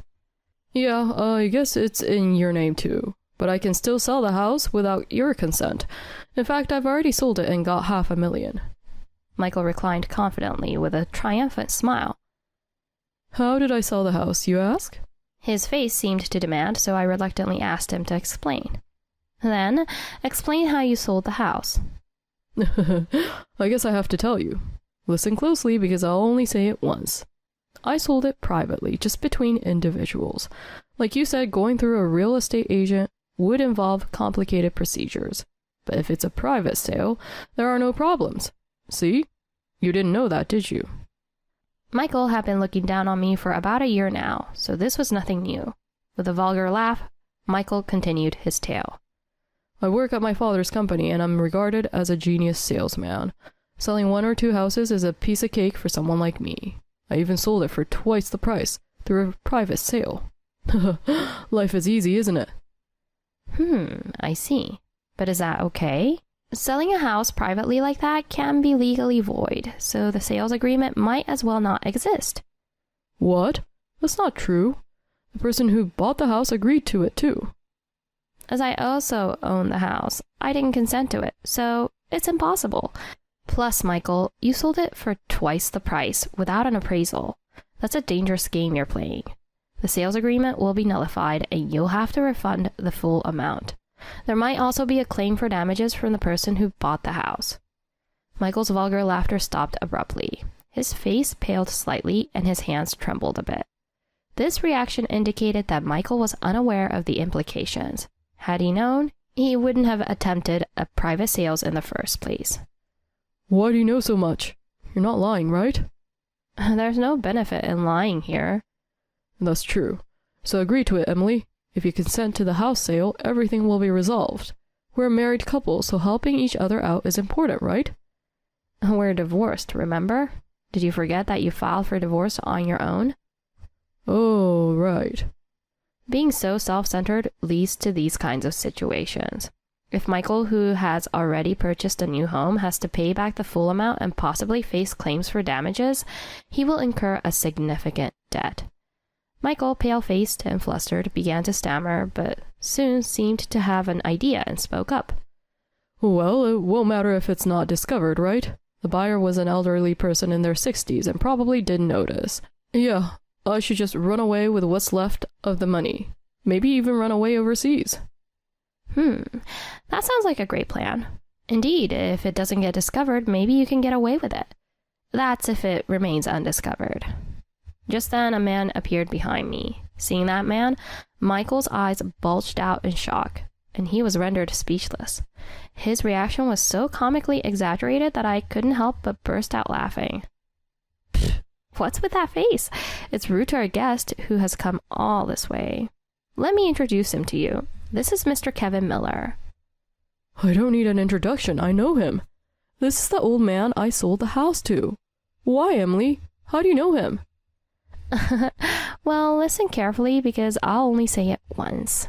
During my hospital stay, Mr. Miller visited me every day. He shared many stories with me, including about you. He visited you? Why would some random old man visit you, Emily? Don't tell me. You were having an affair with this old man? At that moment, Mr. Miller and I looked at each other and burst out laughing. Unable to contain ourselves due to Michael's absurd accusation, Mr. Miller regained his composure and explained everything to Michael. Michael, for me, Emily is a lifesaver. She was hospitalized because she was saving me. That's why I was visiting her. That's all. And I was surprised to find out that you are Emily's husband. I thought she was single since you never visited her at the hospital. Mr. Miller's tone was gentle but contained a firm anger. As Mr. Miller stated, Michael had never visited me during my hospitalization. From before my hospitalization, Michael had been cold and unresponsive, likely planning to discard me already. Oh, come on, Mr. Miller. Please don't be angry. I was just too busy with work to visit her at the hospital. Besides, it was just a fracture. It's not about the severity of the injury. It's inconceivable to neglect your wife while she's hospitalized, and your attitude says it all about how you usually ignore Emily. It's truly humiliating to have been deceived by you. That house, by the way, wasn't worth $500,000 but $250,000. I will sue you for a full refund. Mr. Miller's words and gaze sharpened, and Michael became increasingly flustered, desperately searching for a way out. Seeing this, I decided to play my next move. And by the way, Michael, tell me about the divorce papers. How did you submit them to the office? Well, how? I just wrote the names, signed it, and submitted it. I thought so. So you wrote my name and signed it without my permission, right? That's forgery of a private document and use of forged private document. Both are clear crimes. I've already filed a police report. What? A crime? A police report? Are you saying the police arrest you mentioned was... The day I returned from the hospital, Michael had told me, I've filed for divorce. And I immediately questioned this. Our relationship had died down, but we never discussed about divorce before. Naturally, I had no memory of signing the divorce papers, so the only conclusion was that Michael has signed on my behalf. By the way, regarding the house sale, I can also file a fraud complaint. The police are always on top of their games, so you might get arrested soon, Michael. You've really messed up. Hey, Emily, let's forget about the divorce. I'll have it annulled. You don't want to divorce me, right? Let's just pretend this never happened. Faced with my husband's ludicrous proposal, I was utterly dismayed. There was no way to undo what had been done. Michael had intended to discard me, and after such actions, there was no continuing our marriage. Moreover, Michael was still hiding important details. At this point, I took a further step to get to the heart of the matter. No need to annul it, Michael. I'm prepared too, with my own divorce papers. I was planning to file them even if you hadn't. Could you sign them now? And don't forget the alimony. What? Why do you have divorce papers ready? And what do you mean by alimony? There's no way I'm paying that. Oh, did you think it wasn't discovered? Her name is Sarah White, right? Your affair partner. She's quite beautiful. Michael, you really did something, huh? Upon hearing the specific name, Michael froze as if time had stopped. Yes, Michael had an affair partner named Sarah. The house sale, the purchase of a new home, the divorce, all were for his affair partner. Michael had been secretly having an affair even before I was hospitalized for 3 months. That was why he had become cold towards me. Michael, having underestimated and disrespected me, probably assumed he wouldn't get caught. I glared at him with utter contempt. He seemed momentarily intimidated, but he quickly retorted. Don't make false accusations. You don't have any proof, do you? I don't know any woman named Sarah. Demanding alimony based on your wild fantasies. That's the real fraud. Are you sure you want to say that? You might regret it later. It would be better for you to just apologize and pay the alimony. What? Are you threatening me? I'm just giving you advice. You definitely cheated, and I'm going to prove it now. Saying this, I turned and pointed to a particular location. My car was parked a short distance from the meeting place. Suddenly, the car doors swung open forcefully. Out stepped a petite woman around 4 feet 9 inches tall, with the beauty of an actress. Hello, Michael. Have you forgotten about me? After such a passionate night, that seems rather harsh, doesn't it? Hey, Emily. You brought Sarah in your car? No wonder you parked it a bit away. You didn't notice at all, Michael. By the way, I had Sarah's and my phones on call, with a speaker on, so she could hear everything. Everything was completely transparent. After noticing Michael's infidelity and investigating, I reached out to Sarah. Instead of confronting Michael first, I contacted Sarah. When I revealed that I was Michael's wife, she was genuinely shocked. This was because Michael had lied to her about being single. Thinking they were in a serious relationship, Sarah was furious when she realized she had been deceived. She apologized profusely to me and agreed to help discipline Michael, leading us to this moment. I'll be a witness. Now you have to admit it, right? Would you like me to show the evidence? My phone is full of lovely memories with you, from fancy restaurant dinners to pictures of you sleeping in bed. Michael, there's no escape now. Just admit your guilt and apologize to everyone. After that, accept your due consequences. I'm demanding a divorce and alimony. For Mr. Miller, you'll need to refund the entire amount from the house sale. After finishing my speech, Michael dropped to his knees vigorously. After a few seconds of silence, Michael cautiously spoke up. Could we perhaps discuss making payments in installments? I really don't have any money right now. Please, I promise I'll pay. Michael pleaded desperately, his face shrinking in size. Both Mr. Miller and Sarah frowned upon seeing this. The two were unaware that Michael had bought a new home. They thought he still had $500,000 on hand. Mr. Miller, Michael bought a new home. Besides, he spent everything at fancy restaurants to impress Sarah. He doesn't have any means to repay. What? Is that true? Then I have no choice but to file a damage report right away. Well, that's unfortunate. Take care, Michael. No. Wait a minute. I said I'd pay in installments. I do have a way to repay. I'm an elite salesman at Harine Corporation, remember? I gave you my business card when we dealt with the house sale. I'm the top performer there, so please just be patient. Michael desperately tried to prevent a police report. Harine Corporation, where my father-in-law worked, was well known as a major company. If Michael was indeed recognized there, he might be able to make the payments. However, I shook my head and advised Mr. Miller. Mr. Miller, you mustn't believe him. Michael absolutely cannot pay. Let's go ahead without hesitation and file that damage report. Emily, how can you be so sure?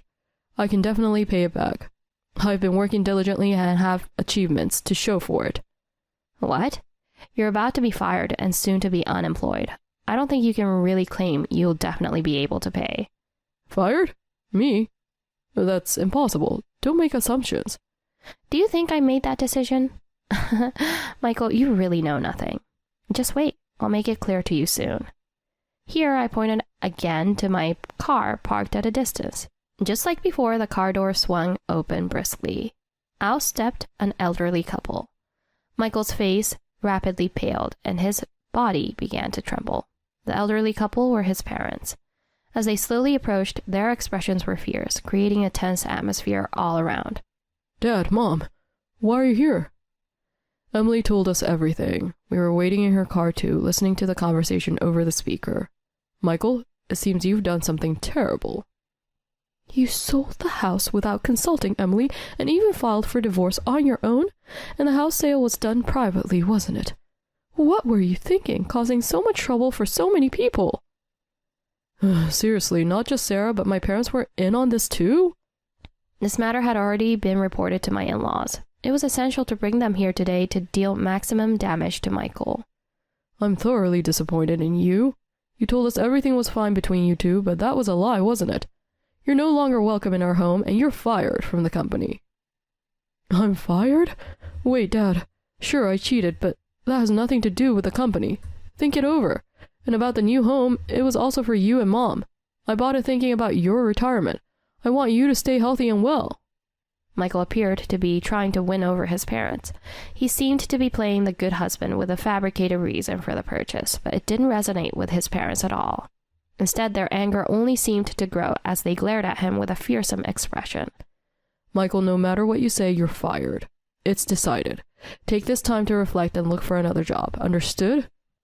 This is a joke. How much do you think I've contributed to the company? We could overcome tough times because I was there, and now you're just going to throw me away? How can you do this? Michael's anger flared as he appealed to my father-in-law. It's true that Michael had worked hard. His results at Harine Corporation, a major company, were indeed due to his efforts.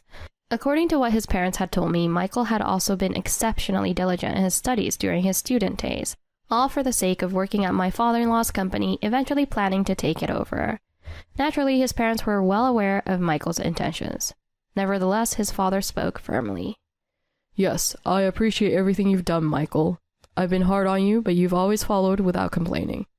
Right? Then you'll retract the firing, right? I intend to repay Mr. Miller. I'll work hard and change my ways. No, that won't do. I'll say it again. Your firing is final. Michael, please accept it. Why? I'm begging you. Emily, did you say something unnecessary? That must be it, right? Confess. Now Michael directed his anger at me. He seemed desperate. Of course, I had said nothing extra. Separately from this incident, there were reasons why my father-in-law had to fire him. House sale, new home purchase, divorce, infidelity, and there was one more thing Michael had committed, a grave crime. Michael, you should confess. You have been stealing company funds and extorting a colleague. What? Stolen company money? You mean embezzlement? And he was extorting a colleague? Is that true? Yes, that's the case. There was a whistleblower. One of the subordinates who had been extorted found the courage to stand up, and then one fact after another came to light. That was why my father-in-law would not retract the firing. Michael had gone too far for any redemption. Now that everything was out in the open, Michael had no excuses left. He looked around at everyone's faces, but I shook my head slightly. Seeing this, he seemed to resign himself and collapsed to his knees. Apologize, Michael. That's all you can do now. After that, you need to pay for your sins and start over. No, I don't want to. I don't want to be arrested. Please, Emily, do something. We're married, right? Dad, Mom, help me. Don't conveniently bring up being married. As Emily said, all you can do is apologize and atone for your sins. Relying on your wife only when you're in trouble after you file for divorce without her knowledge. It's truly pathetic. Both Mr. Miller and Sarah looked at Michael with pity. It was inevitable. Michael had only ever thought about himself, even at the very end. Seeing Michael completely silenced, my heart felt a bit lighter. However, the next moment, I was struck by a huge shock. Emily, don't get cocky. Don't preach to me. Suddenly standing up and shouting, he lunged at me. I couldn't react in time and was caught by him. He grabbed my collar so tightly I couldn't breathe or speak. He was strangling me, and I almost lost consciousness. But immediately, Michael was sent flying through the air, and I was released. Coughing from the suffocation, I looked at the person who had thrown Michael. It was Sarah. Michael, I had no idea you were so rotten. A man who lays hands on a woman is scum. I will never forgive that. Everyone present was understandably stunned. Sarah, who is only 4 feet 9 inches tall, had effortlessly thrown Michael. I later found out that Sarah had won a national judo championship in high school. She had started judo because a girlfriend of hers was being harassed by a boy in their class. Since then, she had been throwing men who harassed women. Softness controls hardness. It's as if the saying was made for her. Wow, that was incredible. What a throw. Emily, are you alright? Yes, I'm fine. I was quite shocked, though. Should we call the police? This is assault, isn't it? Yes, he grabbed a defenseless woman. There's no excuse for him. Okay, I'll call 911. Wait, please, I was wrong. I'll do anything. Even grovel. Just don't call the police. Oh, sorry, I've already dialed 911. If you have something to say, you can tell it to the police. This can't be happening. How could I have been so foolish? Someone help me. Michael sobbed and lamented as he regretted his actions. Everyone sighed deeply in unison. Thus, a day that seemed long yet short drew to a close. Later, I officially divorced Michael. He was criminally charged by Mr. Miller for the house sale, and he faced massive debts due to alimony and damages. He had to let go of the newly bought house, but he was still drowning in debt. Michael was utterly broken, and no one was there to help him. It was entirely his own doing. It was only natural. He would likely live a lonely life from now on. But the story didn't end there. Michael approached me, wanting to reconcile. Hey, Emily. I've realized something lately. I really need you. You must be lonely too, right? You've always been a housewife, and life must be hard. So let's get back together. He really made me laugh. Hasn't he learned anything? That was the first thought that came to mind, but I was too dismayed to even say it out loud. I can't deny I'm lonely being alone, but there's a 0% chance I would get back together with Michael. That's an absolute no. Moreover, Michael doesn't understand anything about me. I decided to update him on my situation. I have no problems with my life, you know. I've gone back to work. What? You went back to work? You were a housewife. Before I dated you, Michael, I worked at a real estate agency. You know Nez Real Estate, right? Nez Real Estate? That's a major company. Oh, so that's why you knew so much about real estate. It turns out you're more of an elite than me. Michael seemed lost for words over the phone, but then he seemed to have an idea. So you're making good money now, right? Please help me. If Nez Real Estate pays well, I'll do anything you say if you help me. Really, you understand nothing. It's because you can only think of yourself that you're in this situation. Michael, you need to change yourself first. And please don't involve me in your life anymore. Goodbye. Just before hanging up, Michael was still shouting something, but I blocked his contact without hesitation. Now I'm enjoying living alone. The house Michael has sold without my knowledge was returned and sold as part of the divorce settlement. My work is going well and my days are fulfilling. Recently, I started judo as a new challenge. Of course, Sarah is the instructor. Since then, we've become good friends, almost like comrades in arms in private life too. I decided to take the plunge and try judo when I heard she was teaching it. It can be used for self-defense, and more importantly, it can strengthen the mind. This incident was largely due to Michael's rampage, but my own weakness was also to blame. When Michael's infidelity came to light, I should have faced him seriously. If I had acted sooner, perhaps a different future could have been possible. It's too late to talk about what ifs, but I wanted to change myself too. When I casually checked my phone, there was a message from Mr. Miller. You are my lifesaver. I am glad to have met you. You have saved me. Reading that made me want to start anew and move on from the hurt Michael caused me. I'm aiming to appreciate every encounter and be truthful with myself and everyone else. That's all that's on my mind right now.